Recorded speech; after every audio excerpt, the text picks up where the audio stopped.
Bonjour et bienvenue dans cette nouvelle vidéo. Je vais vous expliquer ce qu'est un NFT. Je vous conseille de regarder ma vidéo sur ce qu'est la blockchain. J'ai mis le lien dans la description, de manière pour vous à comprendre, de manière simple également, ce qu'est la blockchain. C'est un prérequis plutôt utile si vous souhaitez regarder cette vidéo, de comprendre approximativement ce qu'est la blockchain. Donc, voici une représentation de la blockchain. Comme on l'a expliqué dans la précédente vidéo, la blockchain va permettre d'échanger par exemple des bitcoins ou des ethereum ou n'importe quelle crypto-monnaie de manière totalement sécurisée sans passer par des organismes centralisés. Donc vous allez pouvoir échanger des bitcoins avec n'importe qui sur le réseau, échanger des ethereum avec n'importe qui sur le réseau sans que personne ne puisse contrôler, aucune entité centrale en caisse ne puisse contrôler, vous interdire de le faire, vous ajouter des taxes, des frais ou quoi que ce soit. Maintenant, prenons l'exemple, définissons ce qu'est un token fongible en opposition à un NFT qui veut dire non-fungible token, token non fongible en français. Donc, admettons que par exemple, Nicolas possède 4 bitcoins. S'il souhaite envoyer des bitcoins, 4 bitcoins et 4 ethereum. S'il souhaite envoyer un bitcoin à Arnaud, il peut envoyer n'importe lequel de ces bitcoins et Arnaud va le recevoir et être content parce que ce bitcoin a une valeur qui est la même.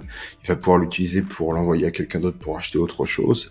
Chaque bitcoin a la même valeur et il peut être échangé de manière totalement transparente en termes pas en termes d'authenticité, mais en termes d'unicité, du fait qu'il soit unique. Prenons l'exemple concret des pièces de 1 euro. Si vous avez 100 pièces de 1 euro et que vous donnez 20 pièces de 1 euro à quelqu'un pour qu'il puisse acheter quelque chose, cette personne peut utiliser ces 20 pièces, en utiliser 10 à aller acheter quelque chose avec 10 euros.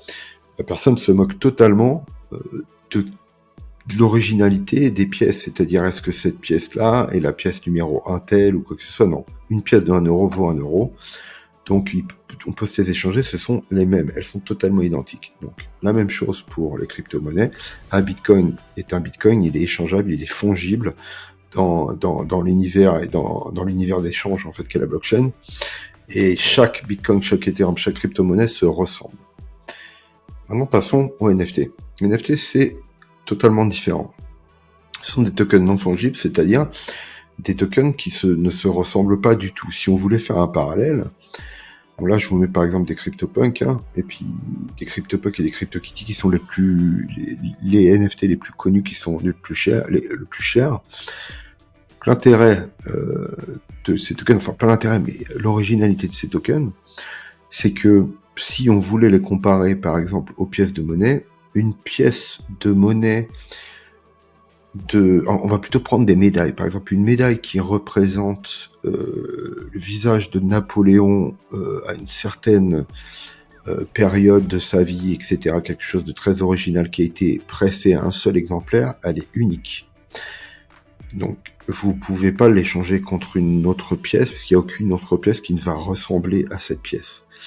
Elle est unique, définie par son originalité, par ce qui a été gravé dessus, son numéro de série, etc. C'est donc une pièce de collection. C'est exactement la même chose pour un NFT. Si Nicolas envoie le NFT CryptoKitty à Arnaud, Arnaud va rentrer en possession de ce CryptoKitty, qui a un numéro d'identification unique, qui est unique, et Nicolas ne va plus rien avoir qui ressemblera à ce CryptoKitty particulier. Voilà, donc c'est le principe en fait du NFT de manière générale, plutôt globale.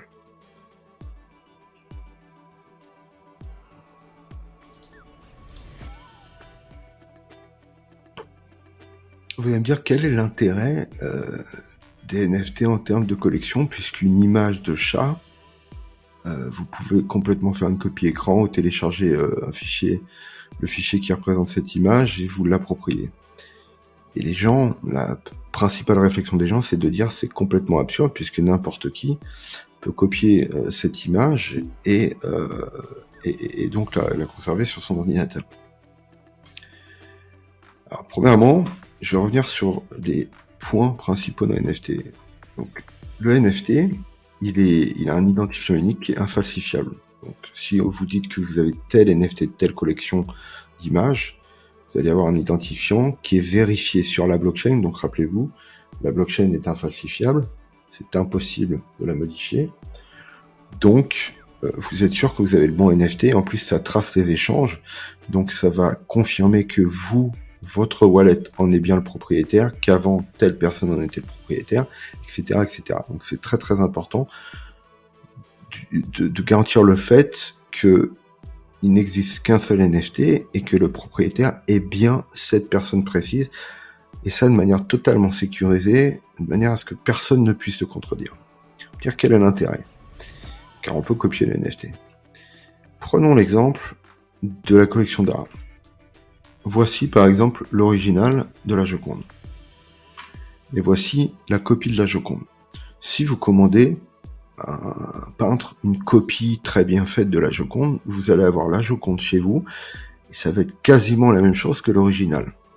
Cependant, ce qu'il faut comprendre pour comprendre l'engouement des NFT, c'est que le vrai collectionneur, à votre avis, il préfère avoir dans son salon le véritable tableau de la Joconde parce qu'il sait que c'est le vrai, parce qu'il a le certificat d'authenticité, il a tout un tas de preuves qui lui garantissent que c'est le vrai tableau qui a été peint par Léonard de Vinci, où Léonard de Vinci a posé sa main pour faire tel ou tel, enfin pour faire l'ensemble des détails, etc., la peinture, ou une simple copie qui a été faite par un kidam dans une rue de Paris.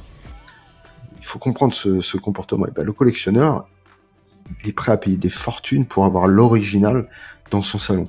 Parce que pour lui, il sait qu'il est le seul à l'avoir, il a la garantie qu'il est le seul à l'avoir. C'est pas visuel, c'est plus en termes de rareté et de collection. Donc l'engouement des NFT, il est juste basé là-dessus. Personne qui dépense des fortunes pour avoir des NFT JPEG, ou enfin des NFT images, c'est parce qu'ils veulent que les gens puissent vérifier sur la blockchain que ce sont eux les vrais propriétaires de ce NFT unique. Et tout le marché se base là-dessus actuellement. En tout cas, l'engouement sur les NFT graphiques.